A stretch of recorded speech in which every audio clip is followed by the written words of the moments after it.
നിലവിൽ വളരെയേറെ ചർച്ച ചെയ്യപ്പെടുന്ന ഒരു കാര്യമാണ് ക്യാപിറ്റൽ ഗെയിൻ ടാക്സുകളുടെ ഈ ബജറ്റിലുണ്ടാകുന്ന മാറ്റത്തെ പറ്റി.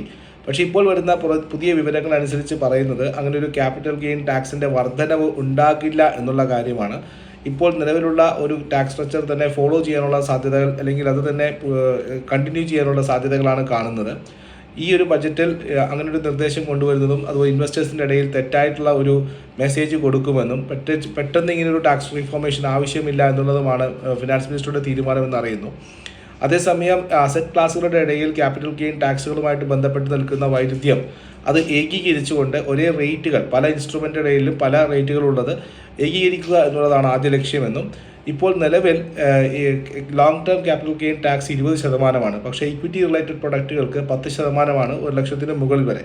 അതേസമയം short term capital gain tax 15% ഇപ്പോൾ ഉള്ളത്. അത് ആ ഒരു രീതിയിൽ തന്നെ തുടരുമെന്നുള്ളതാണ് മാർക്കറ്റ്